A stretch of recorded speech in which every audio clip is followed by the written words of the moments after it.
Buenas tardes. Vamos a tratar entonces de ver estos compuestos que son inorgánicos y corresponden a metales pesados. ¿Ya?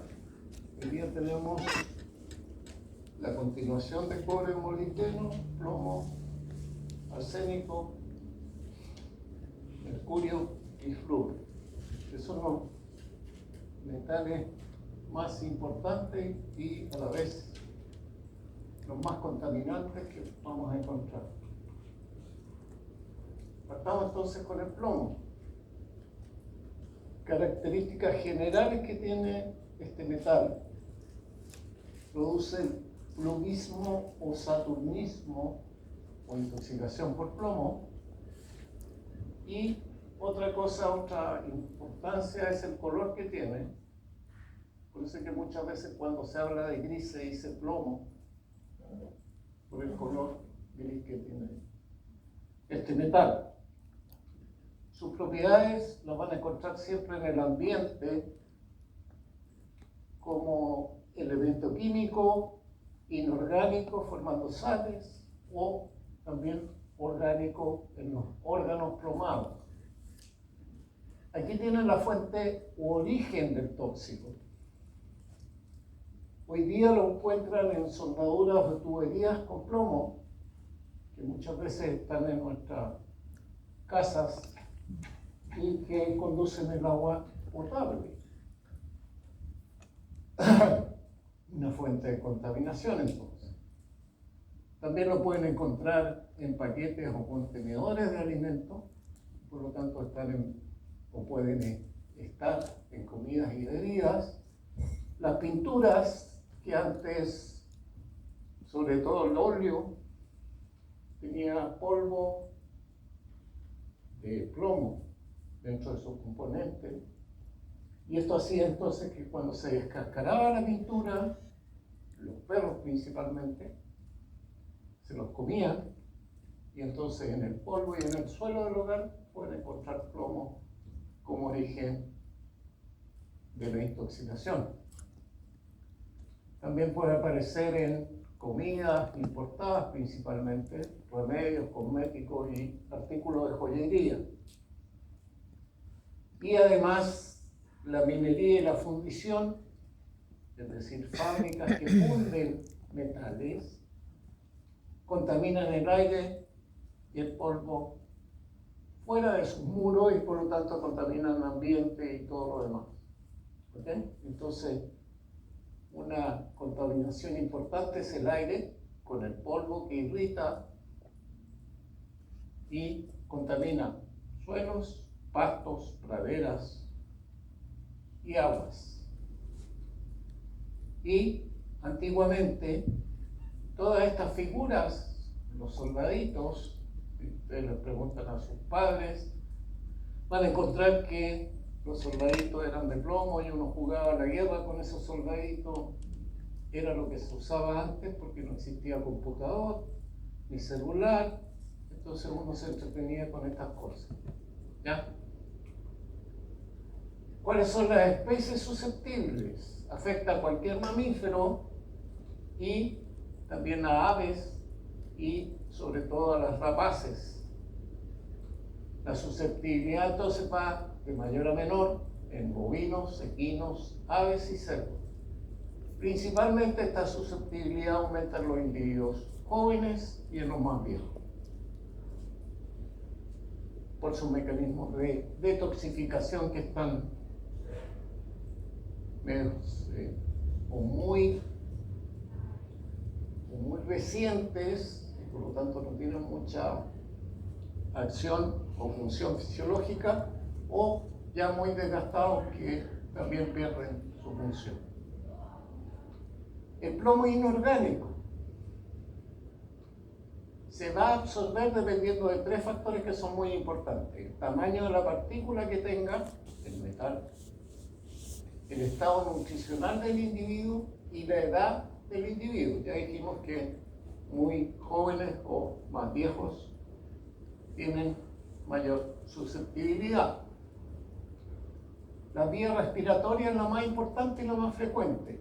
La contaminación ambiental, entonces, es la que más perjudica o la que más puede llegar a ser el origen de la intoxicación por plomo.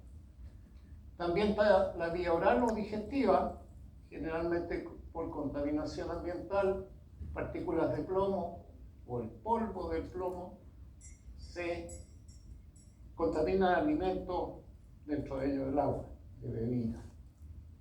Y la vía cutánea, que tiene una absorción débil, pero frecuentemente se acumula, y a partir de ella nuestras mascotas, principalmente, que se lamen, se limpian, se pueden contaminar desde la piel por la vía oral. Este contaminante ambiental es el que más prevalece en todo el mundo, y la toxicidad afecta a todos los sistemas del individuo. El plomo posee mucha afinidad de unirse a moléculas orgánicas, inhibiendo principalmente el transporte de calcio y oxígeno. Por lo tanto, va a alterar finalmente la transmisión nerviosa. Aquí están los niveles tóxicos en los tejidos, principalmente hígado y riñones, que es donde más se deposita.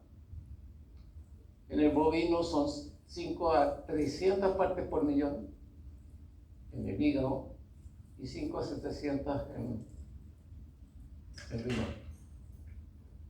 En caninos 5 a 10, 5 a 200, en el equino 4 a 50, 4 a 140 cuando es crónico, y cuando es agudo de 10 a 500 o 20 a 200.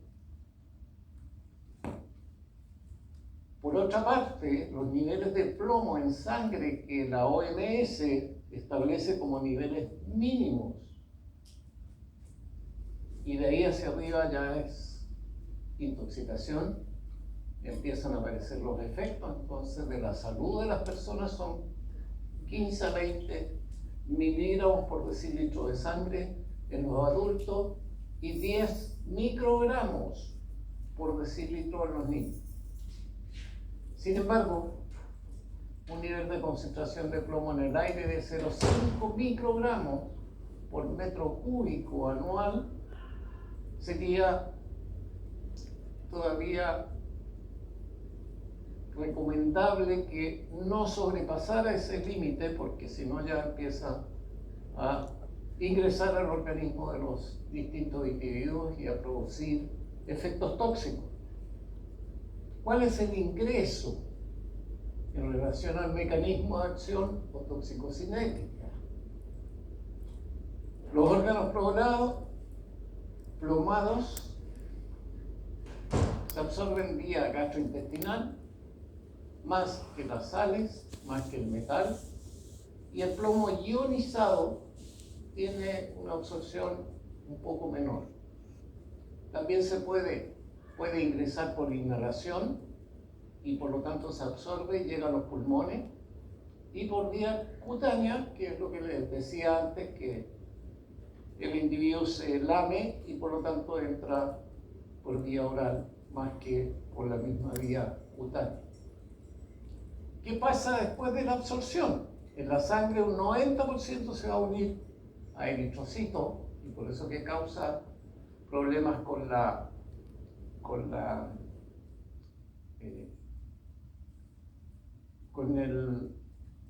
el paso del oxígeno hacia los pulmones o desde los pulmones hacia los órganos. ¿Okay? En los órganos un 10% y se distribuye en distintos tejidos. En hueso precipita en sales insolubles, se almacena, y en la remodelación o quelación del hueso se libera entonces el plomo a circulación y produce efectos tóxicos. ¿Cómo se excreta? Si no fue absorbido, es decir, si ingresó al organismo pero no pasó a la sangre, se excreta por las heces. Si fue absorbido a nivel de la mucosa intestinal o en el estómago, entonces se va vía sanguínea al glomérulo, se deposita a nivel del epitelio tubular renal, también en el páncreas y en la leche. Entonces, un contaminante más porque se excreta en la leche de nuestros animales que producen la leche. Aquí tenemos cómo se absorbe el depósito y la excreción. Por inhalación un 90 o un 95%. Pasa entonces a las vías respiratorias, de allí al pulmón y de allí a la sangre, donde circula con los eritrocitos. ¿Okay? Y de allí se puede difundir a tejidos blandos en un 10%, a tejido óseo en un 90%, para después o permanece en el tejido óseo o pasa a la sangre nuevamente y se excreta. Si es por ingestión, 5 a 10% pasa a la faringe, al tracto gastrointestinal y de allí a la sangre. Cuando ingresa por el tracto gastrointestinal, la principal vía donde se va a acumular es hígado y de allí pasa a la sangre. Más que pasar directo del gastrointestinal a la sangre, pasa primero por hígado y de allí a la sangre. Por eso la flecha está discontinua en ese caso.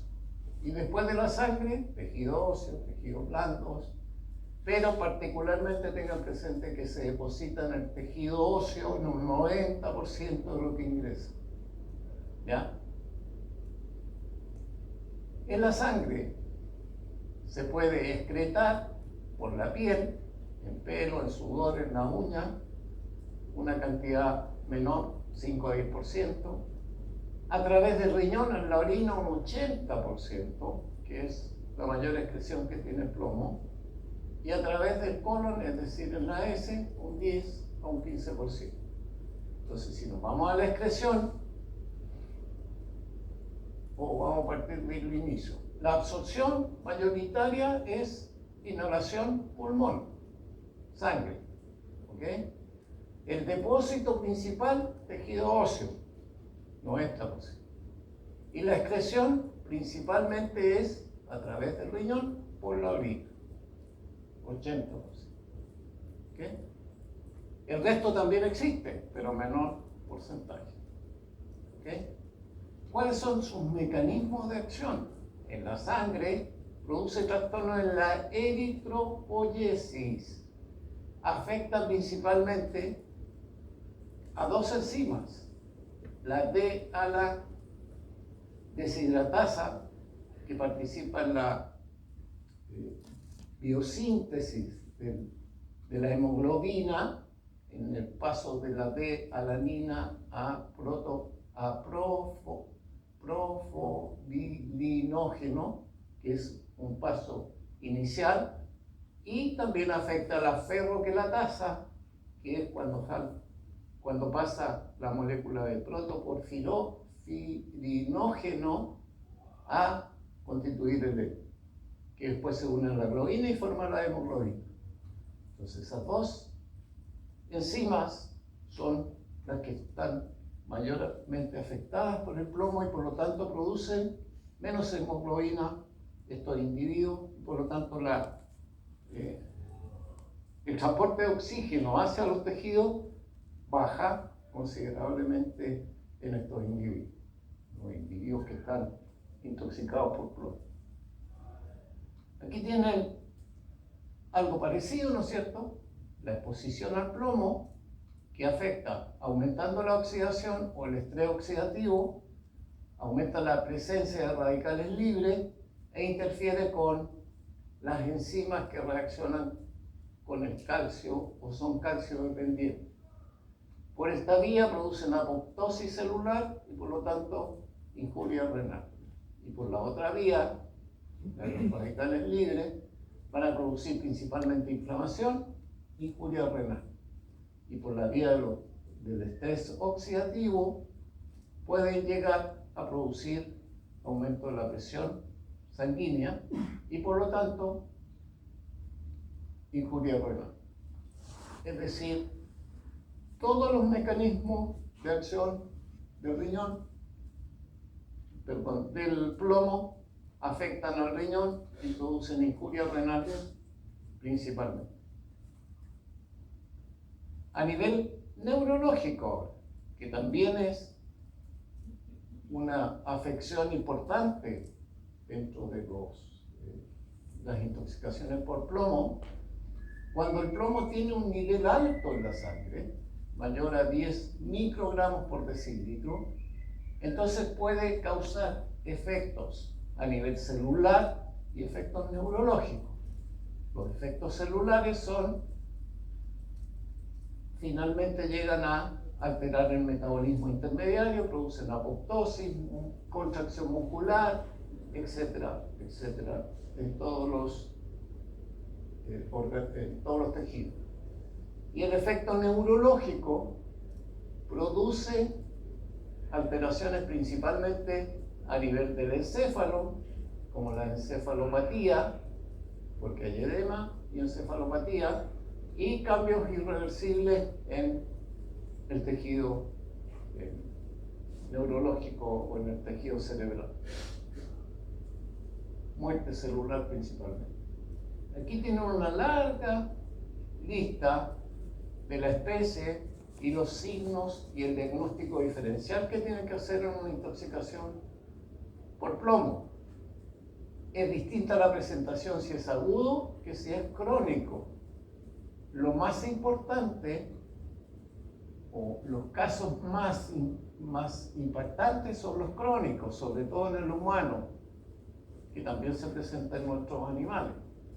Y entonces en rumiantes, por ejemplo, el agudo produce depresión con hiperestesia, temblores musculares, fasciculaciones, especialmente en la cabeza, ataxia, ceguera, convulsiones, demencia, agresión, tenesmo, convulsiones, diarrea y muerte. Y entonces, como produce signos neurológicos que los llevan finalmente a la muerte, el diagnóstico diferencial tiene que ser con enfermedades que causan alteraciones a nivel neurológico, como la rabia, la meningoencefalomielitis, la poliencefalomalacia, listeriosis, coccidiosis, entre otras. En cambio, si es crónico, es muy parecida a la aguda, pero los signos tardan mucho en desarrollarse y podrían ser de menor gravedad, produciendo principalmente hipertensión arterial. Y por lo tanto es más difícil de que tengan un diagnóstico diferencial en el caso de intoxicaciones crónicas. Si nos vamos al canino y felino, en la aguda van a tener anorexia, cambios de comportamiento, ataxia, tremores y convulsión. Entonces tienen que diferenciarlo de rabia, de distemper canino, otras encefalitis virales, toxoplasmosis, encefalopatía hepática, entre otros. ¿Ya? En el crónico, en cambio, hay malestar abdominal, vómitos, diarrea, anorexia, letargo, pérdida de peso, anemia, cambios en el comportamiento y finalmente se empiezan a presentar convulsiones intermitentes.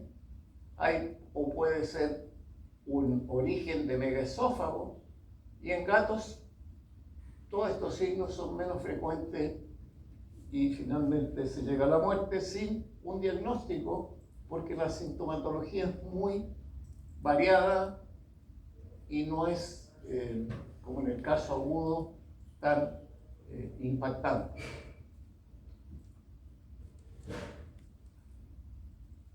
Entonces, en el canino, ¿qué es lo que vamos a encontrar principalmente? Depende del sistema que está más afectado. Gastrointestinal, lo principal son vómitos, dolor abdominal, anorexia. También puede aparecer diarrea, constipación, abdomen en tabla y megaesófago. Los signos neurológicos que son más importantes incluso que los gastrointestinales, tienen crisis convulsivas, que son agravadas por estrés o excitación, depresión del sistema nervioso central y ya con menos frecuencia, histeria, que hay hiperexcitabilidad y sobre todo en animales menores, sobre todo los cachorros, cambio en el comportamiento, ataxia y temblores, que ya es cuando el estado ya del animal está en sus etapas terminales. Y los signos neuromotores son contracturas musculares y megaesófagos que se presentan con menor frecuencia, y las contracturas musculares sobre todo a nivel de los músculos masticatorios, donde están los maséteros. Y otros signos pueden ser polidipsia, poliuria y adelgazamiento sin justificación alguna. El individuo come, pero se adelgaza progresivamente en el tiempo. Entonces, ¿cómo hacemos el diagnóstico? Están los valores normales de plomo en los tejidos, en sangre hasta 40 microgramos, en orina 75 microgramos por litro, por decilitro en el primero, y en hígado 3 a 4,9 partes por millón es sospechoso, mientras que arriba de 5 partes por millón ya es positivo. ¿Qué alteraciones hematológicas pueden encontrar que les ayude o oriente con la anamnesis y con todo lo que ya conocemos? A nivel de la sangre vamos a encontrar anemia leve, eritrocitosis o eritrocitos nucleados, puntillado basófilo, aumento del reticulocitosis. A nivel de urinálisis van a encontrar algún nivel de plomo en la orina, y el análisis químico les puede llevar a orientar a nivel de la orina la presencia de plomo. La lesión patognomónica son los cuerpos de inclusión intranucleares acidófilos en hígado y en riñón. Mucho más en riñón, porque el plomo afecta al hígado, pero mucho más al riñón que al hígado. Son los dos órganos importantes en la intoxicación por plomo. Riñón más que hígado.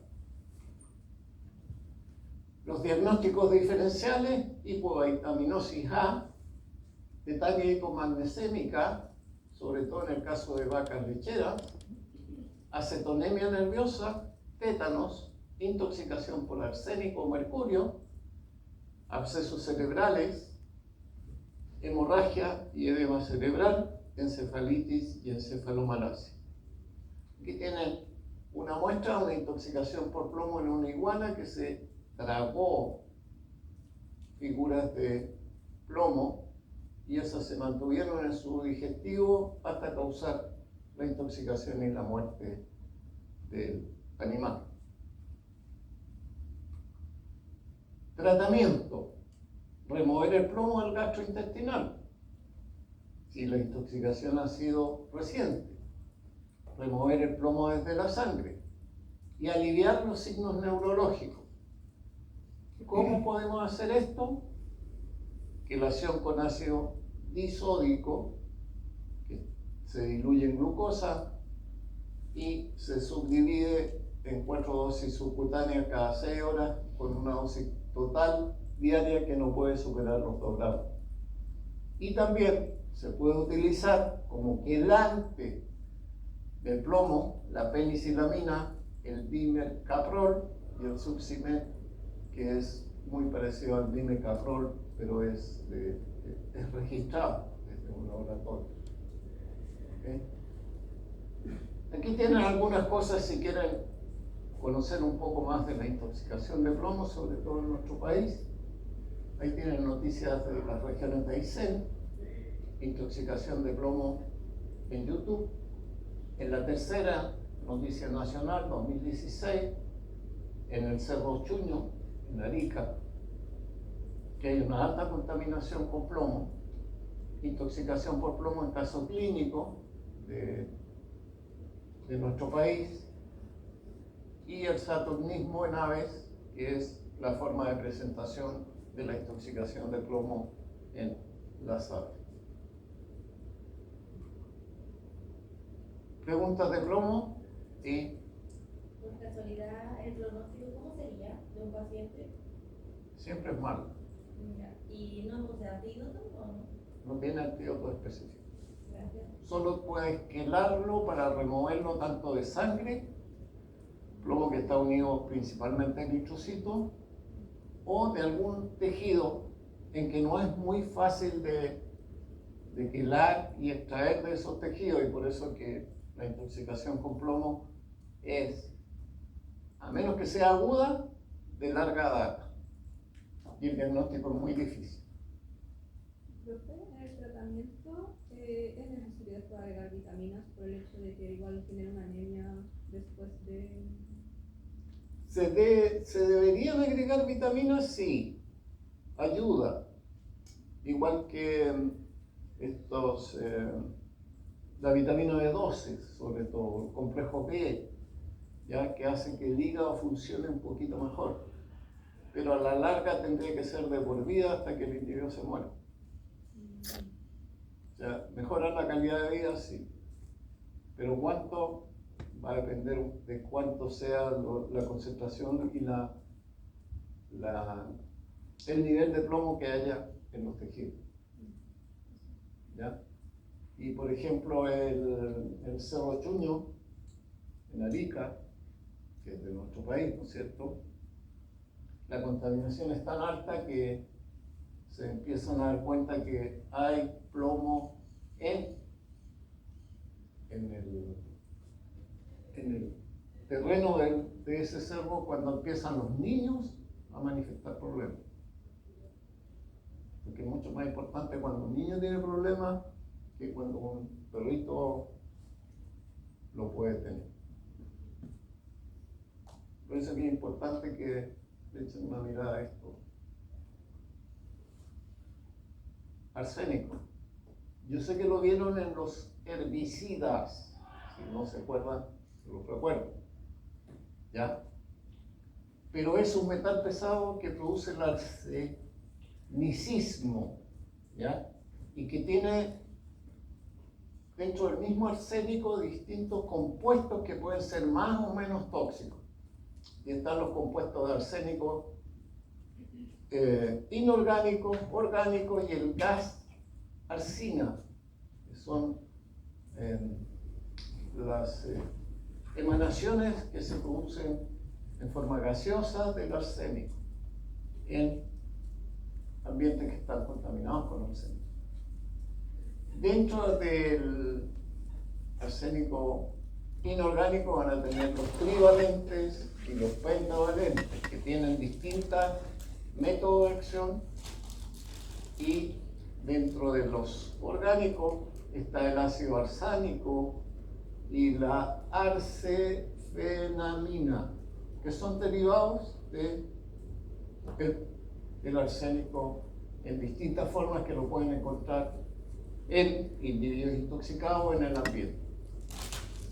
La toxicidad relativa a los compuestos de arsénico va a depender principalmente de la forma, ya sea orgánica o inorgánica, la valencia, el trivalente es mucho más tóxico que el pentavalente, la solubilidad, el estado físico y la pureza que tenga el arsénico.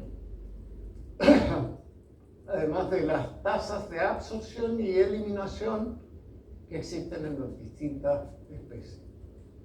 Entonces, dentro de la toxicidad de los compuestos arsénicos, los compuestos inorgánicos trivalentes son los que tienen mayor toxicidad, más de 10, referido a compuestos orgánicos trivalentes. Entonces los trivalentes son mucho más tóxicos, el inorgánico y posteriormente el orgánico.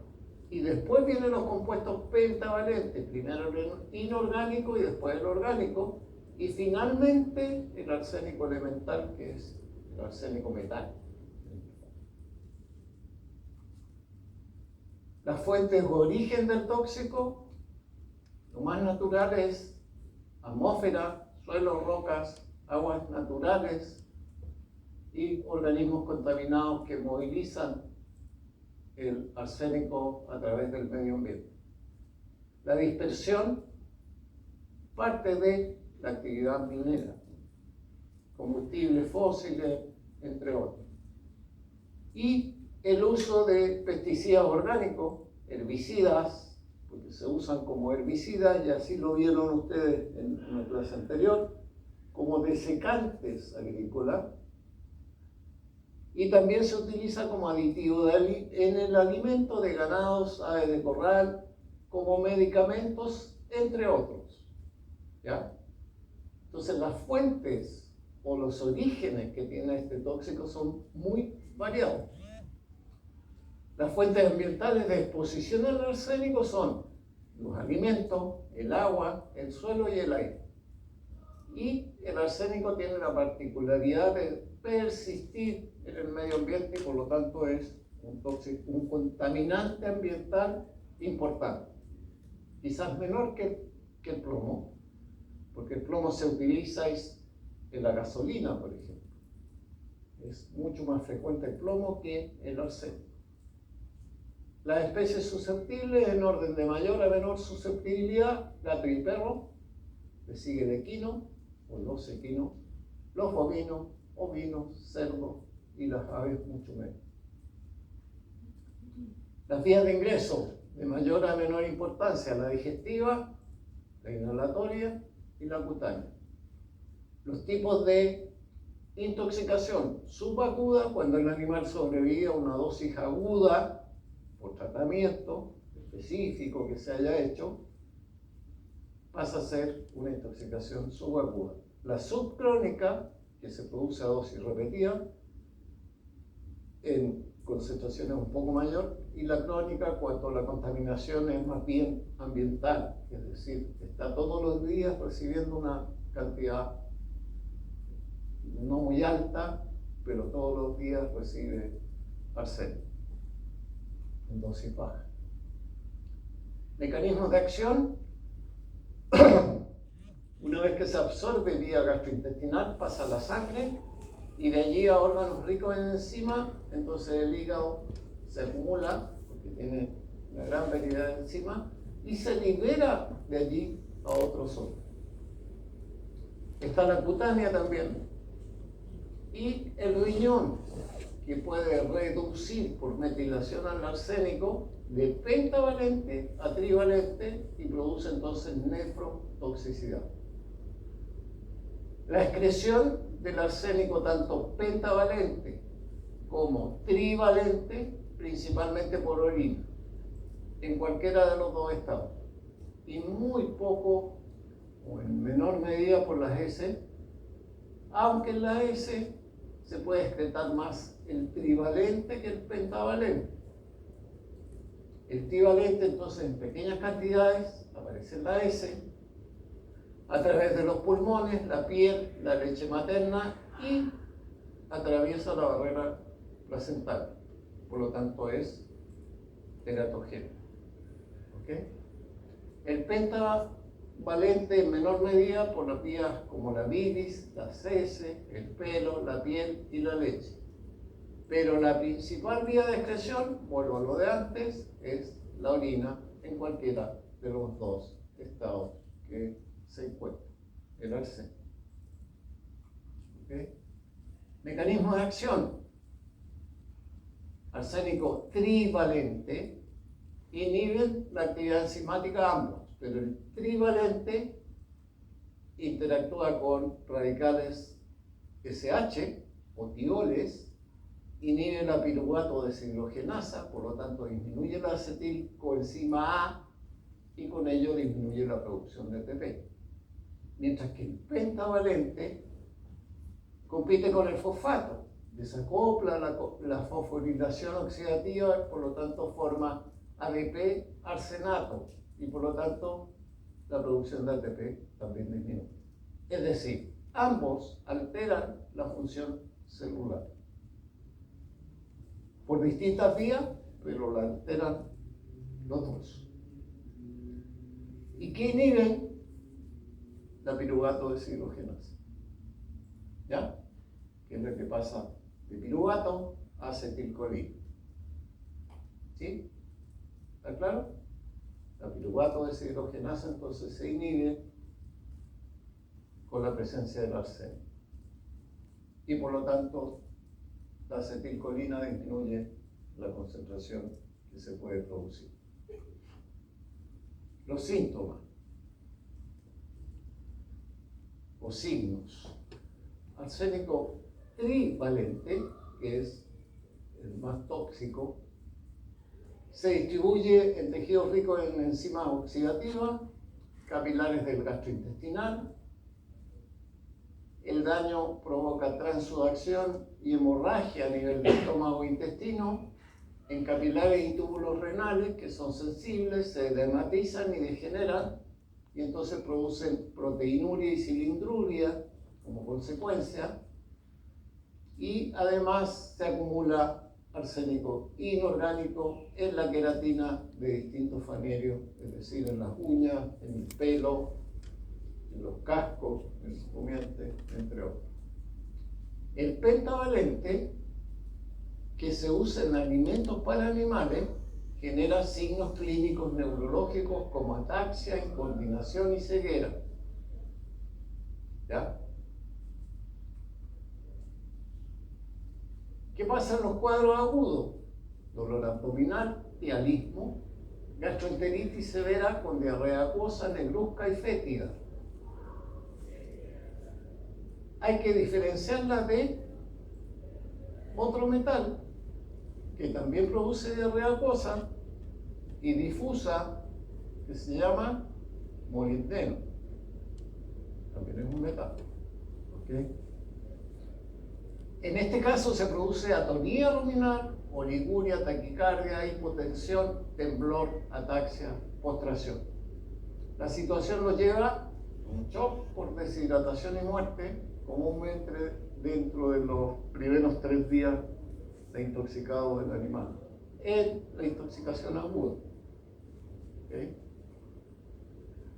Diagnóstico: concentración de arsénico en muestras de sangre, orina, uña y pelo. Tratamiento: el ácido tióptico puro se puede administrar. En animales grandes se puede administrar el dimercaprol con una eficacia que es bastante dudosa, y también se ha usado el tiosulfato de sodio por vía oral en equinos, bovinos, adultos, ovejas y cabras, sobre todo cuando la intoxicación es masiva en rebaños de animales productivos. Aquí tienen una revista chilena de cardiología que dice que la presencia de altos niveles de arsénico en tejidos cardiovasculares en pacientes en áreas contaminadas de Chile ha producido consecuencias por la exposición a niveles de arsénico. El arsénico se puede encontrar en el agua, en el ambiente y en cualquier medio del individuo o de nuestros animales.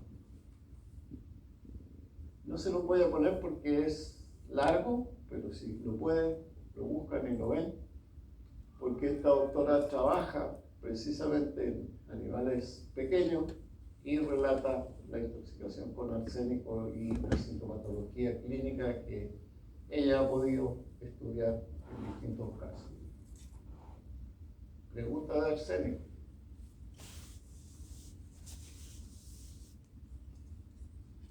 ¿No? Ya lo habían visto, como les digo, pero tienen que comparar las dos cosas. Cuando se usa como herbicida, cuando es contaminante ambiental en nuestra mascota. ¿Quieren hacer recreo o seguimos? Seguimos. ¿Va? Recreo. Ya. Entonces recreo 10 minutos, vuelven. Mientras antes vuelven, antes nos vamos.